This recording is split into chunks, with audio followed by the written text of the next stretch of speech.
en decir que no existe tal cosa como un mal motor, sino todo lo relacionado con una mala sintonía. Podría ser, pero ha habido buenos autos que literalmente han colgado una soga alrededor de sus proverbiales cuellos al ser equipados con motores débiles, deslucidos o mal cableados. Tomemos el V6 por ejemplo. Tiene autos hechos y rotos.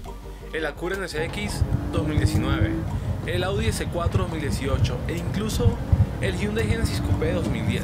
Son buenos ejemplos de motores V6 finalmente afinados, pero con lo bueno viene lo malo. Así que aquí hay 10 autos que fallaron mal, con su V6 defectuoso siendo la causa principal de todo esto. Mal nombre, peor motor. Ford Sonda 1992. El Sonda se enfrentó básicamente a problemas del lanzamiento en sí. En primer lugar, la forma del auto hizo que la gente lo amara o lo odiara a primera vista y fue apodado no muy cariñosamente como el auto en forma de zapato. Entonces, por supuesto muchos odiaban el nombre. ¿Quién quiere conducir un auto que recuerda a los instrumentos médicos que van a lugares indeseables?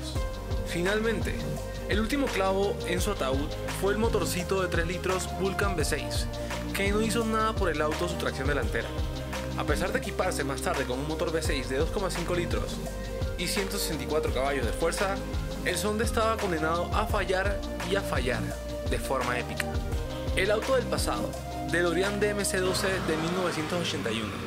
Desde el punto de vista del diseño, este auto de 1981, la primera y única oferta de la cuadra DeLorean, era una belleza a la vista. Hecho famoso por la película Volver al Futuro, como la máquina del tiempo en sí misma, fue por lo demás la madre de todos los fracasos. Técnicamente, el motor V6 debería haber sido el mejor, ya que fue diseñado conjuntamente por Peugeot, Renault y Volvo, por lo que se le ha dado el nombre de PRB V6. El V6 de 2.85 litros fue inyectado con combustible y manejó 130 caballos de fuerza con un torque de 153 libras-pies. El problema era que ese tipo de potencia no era lo suficiente para dar vida a un auto con un chasis de acero y piezas de carrocería de acero inoxidable, por lo que el DMC-12 se encogió suavemente en la noche. Necesario ser citado, Chevrolet Citation de 1980. Tal vez fue el nombre Citation, algo que se puede usar tanto positiva como negativamente. Durante el primer año, la citación del Citation fue positiva, se veía bien y como era un Chevrolet la gente hacía cola para esta belleza. Probablemente le dio a General Motors uno de los mejores años de su debut desde que millones de Citation salieran del concesionario. Los siguientes 4 años fueron lo contrario a esto, y el Citation pronto resultó ser un fracaso total.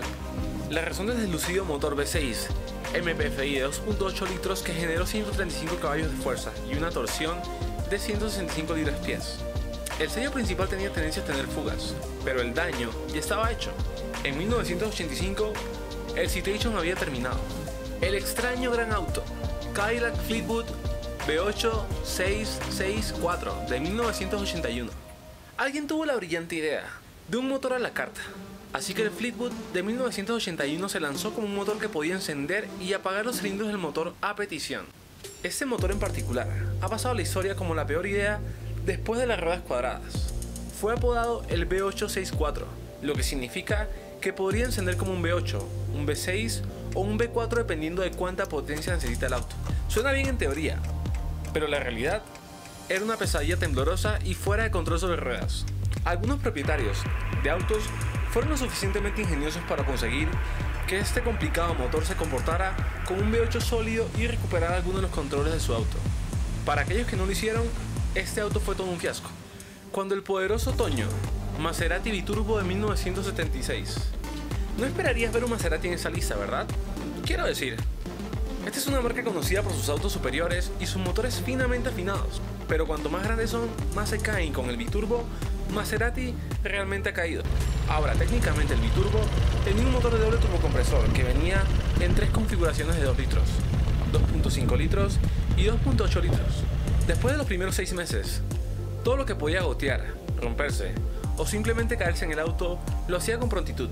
Además, las normas de emisiones lo convirtieron en un débil motor, a reacción de 196 caballos de fuerza, y casi mata la imagen de Maserati en casa. Casi derribado Cadillac Cimarrón de 1985. Con el Cimarrón, General Motors quería asegurarse que fuera la cosa más bella sobre ruedas. Y en cuanto a su aspecto, el Cimarrón era impresionante. Ahora, si General Motors hubiese prestado atención al motor tanto como la forma de la carrocería, los colores y los interiores, el Cimarrón habría tocado los cielos. En vez de eso, casi hunde Cadillac. El motor V6 de 2,8 litros produjo una potencia de 130 caballos de fuerza, que no hizo nada por el auto. La dirección era lenta y aunque el auto se veía bien, se sentía bastante similar a su hermano, el Chevrolet Cavalier. Las ventas eran sombrías y el Cimarrón no hizo nada más que empañar la imagen de Cadillac. Se escabulló a la nada, Plymouth Prowler de 1997, otro completo desastre, y una de las principales razones por la que Plymouth fue considerada como una marca. Ahora con el Prowler, la idea era hacer un auto deportivo de aspecto retro. Al igual que el error que Caddy cometió con el Cimarrón, aquí también Plymouth hizo todo lo posible para que el Prowler fuera lo más diferente y atractivo posible. Como siempre, se olvidaron del motor.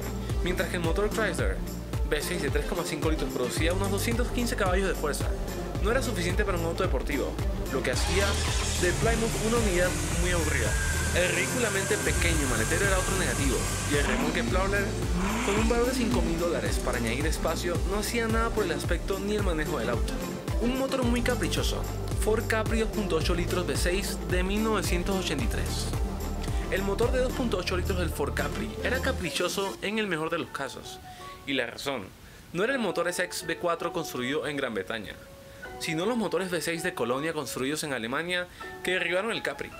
Para un auto que venía con un precio de más de $2.000 en ese momento, el rendimiento era más parecido al de un escarabajo que al de un auto superior parecido al del Mercury, al que se suponía que era el Capri. Los 109 caballos de fuerza aseguraron de que el auto estuviera lento para responder y subvirado en las curvas rápidas, lo que lo convirtió en una experiencia de conducción destartalada, temblorosa y en general espantosa. Un cuarto de milla podía hacerse en solo 20.3 segundos a 106 km por hora, haciéndolo casi como un escarabajo en su desempeño y señalando su final incluso antes de que comenzara. Ningún estilo o sustancia. Lexus IS 250 V6 de 1999. El Lexus IS 250 se suponía que iba a ser la respuesta de Lexus al Honda Civic SI, y esto también con 2 cilindros adicionales. El problema era que el V6 de Lexus resultó ser un enano sin agallas que no llegó a igualar el V4 del Civic. Los 204 caballos de fuerza y 185 libras-pies en la salida del V6 del Lexus no superó las cifras de salidas del V4 del Honda Civic SI y no justificó el precio más alto del Lexus. Los compradores abuchearon el lento motor del auto y su sensación no fue la de un auto de lujo deportivo, razón suficiente para que nunca despegara en el bazar de autos. Totalmente deslucido Kia Amanti 2003. El Amanti era un auto con insignia de Kia y se esforzó por lucir lujoso y un poco inalcanzable, como los Jaguars y los Mercedes de principios de los años 2000. Sin embargo, el estilo de principios de 2000 de los modelos Jaguar y Mercedes no fue un gran batido y el Amanti fue aún peor. Por supuesto, la apariencia por sí sola no derriba el Amanti. Su motor Sigma V6 de 3,5 litros jugó un papel importante en que mordiera el polvo. La calidad de construcción fue abucheada y el manejo no fue mejor. El motor se quedó en silencio hasta que acelerabas. Se paraba un poco y luego se encendía repentinamente, lo que hizo que el viaje fuera un poco brusco y ridículo para un supuesto auto de lujo.